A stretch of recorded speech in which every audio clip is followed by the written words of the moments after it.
Please, everybody check your lifeboat whistle and blow the whistle, please. Effective communication begins with attention to our own skills and behaviors, verbal and nonverbal. Then, we need to effectively reach out to others by listening and speaking effectively. I think we should use someone from the engine department as part of this. Okay, any suggestions? No, I think you know those guys better than I do, so I'm going to leave it up to you. In the first 2 programs in this series, we got started and reached out. In this final program, Connecting, we make the connections that are the basis for effective communication. This can mean connecting despite cultural differences and using feedback to make sure we've achieved shared understanding. We'll continue to use role-playing and shipboard examples to demonstrate these skills, and the same 4 characters working at communicating together. We'll meet Bert, a native English speaker who admits he still has to work to make his maritime English effective and get his meaning across to others. I don't want a non-conformance going on my performance report. I'm not the one to blame. We'll meet Anton, who's from Eastern Europe and is working hard to make his second language, English, more assertive and understandable. Everything has a regular safety inspection, and especially the fire extinguishers. We'll meet Pradeep, who's working hard to make better cultural connections with his shipmates in order to be a more effective communicator. I think you could save the questions for later, maybe ask them on a one-on-one basis. And we'll meet Ben, a seafarer who's learning to use feedback and to participate more to make his communication more effective. I wasn't brought up to stare people in the face, especially people who are like, the boss. Effective communication means making connections with people, even if we may not share all the same assumptions, behaviors, and backgrounds. Effective feedback makes sure these connections are based on shared understanding.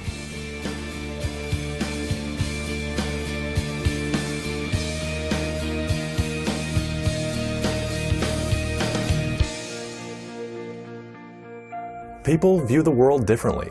They think differently. They have different sets of priorities. The way I was raised was probably different from the way you were. It's important to keep in mind that races, nationalities, and cultures make people different. We live in a world of difference, and it influences our communication, our cultures, our experiences, our attitudes. Every day we're influenced by our habits, our beliefs, our definitions, manners, morals, and history. Your sense of humor, your sense of respect, your sense of timing, your sense of privacy, they're all different. It can actually be an advantage to have different points of views. You just gotta value where the other person is coming from.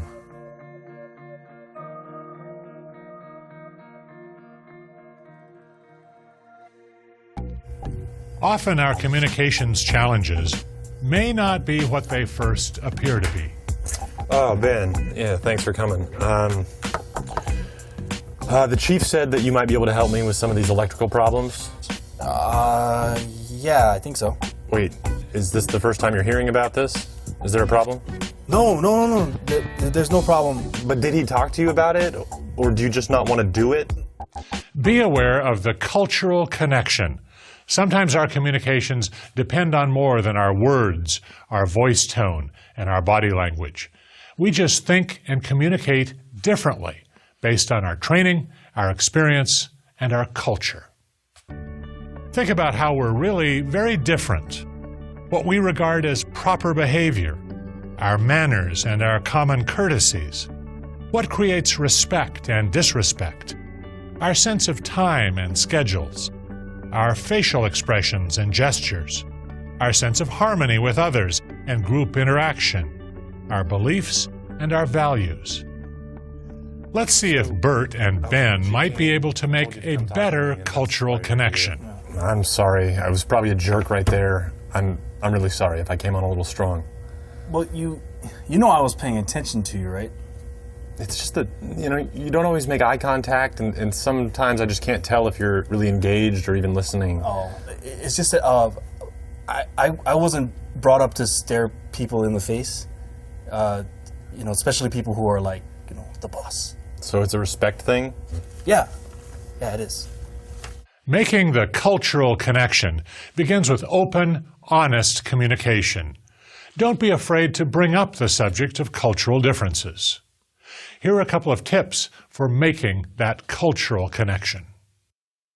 First, be aware of general cultural differences, but start out with a focus on one or two specifics to begin with. Well, I think I probably need to participate more, be more part of the conversation. That's great.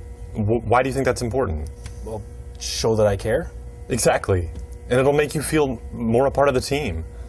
Yeah, I can see that. Ben and Bert are going to improve their communication. They'll begin with Ben participating more in team meetings. Work to make clear communications that are free of cultural conflict, and agree to keep talking and learning from each other. So, what can I do to make this dialogue better between the two of us? Well... Go ahead. No blame. Well, next time, if you want me to say something during a meeting, I would really appreciate it if you told me ahead of time. So you can be better prepared. Makes sense. Yeah, it's just, I'm not very good at it, so if I have more time to prepare, I can get better. Okay, I'll do that. So can I count on you for help with those repairs tomorrow? Yes, you can. Excellent. If you make the cultural connection, you can start improving performance, mutual respect, and shared understanding.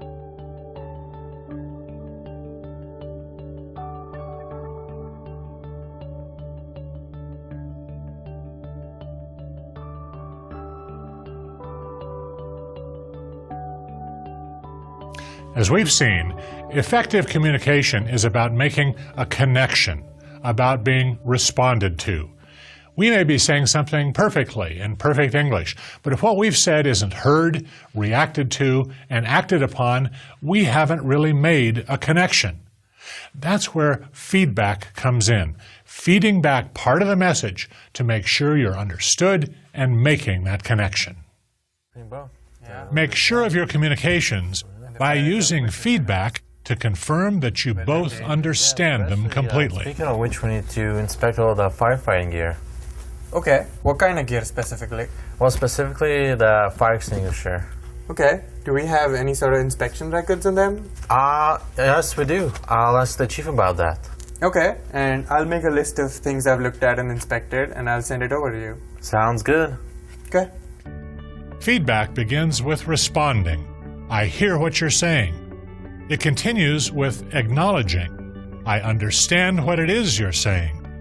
And it concludes with confirming. I know your meaning, and I will respond as required. Here are 4 suggestions for using feedback more effectively. First, use feedback to indicate and acknowledge that you get the message. Okay, I'll check all of the firefighting gear before the drill and send you a status report. Second, repeat key phrases back to clarify your shared understanding. I think all the records are in the plant maintenance system. I'll get you a copy. Third, probe for additional details if necessary. Okay, so do you need actual copies of the inspection certificates or just the renewal dates? Finally, always confirm or summarize the result or the outcome. Good. I'll expect the report from you tomorrow, okay?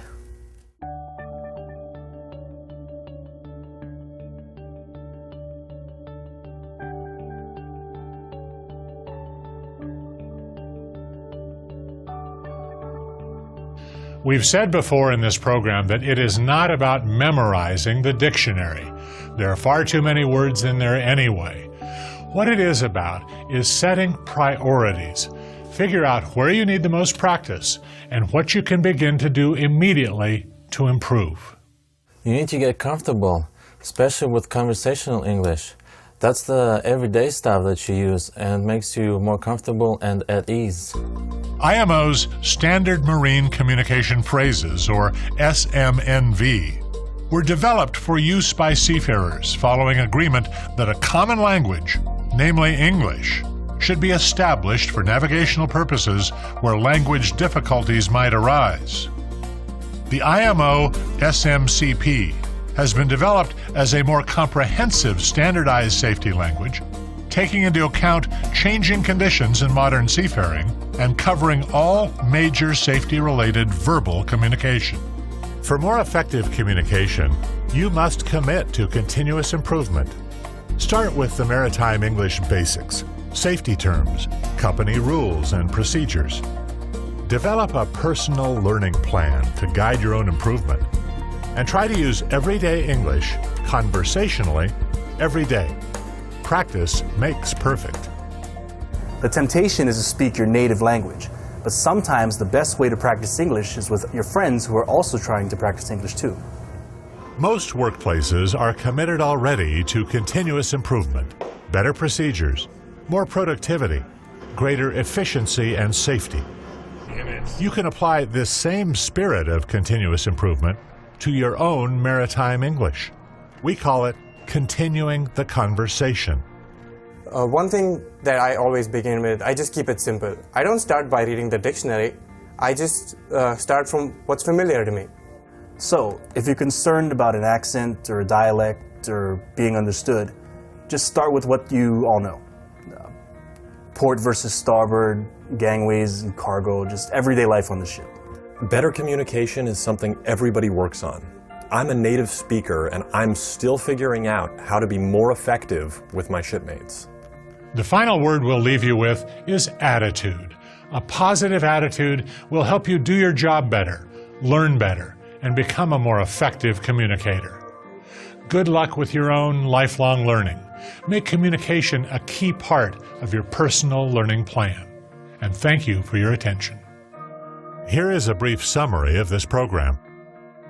Cultural background and other differences can influence the way we communicate. Our experience, our ethnicity, and our attitudes can influence meaning, understanding, and outcomes. Effective feedback can indicate you get the message, help clarify understanding, provide additional details, and confirm results or outcomes.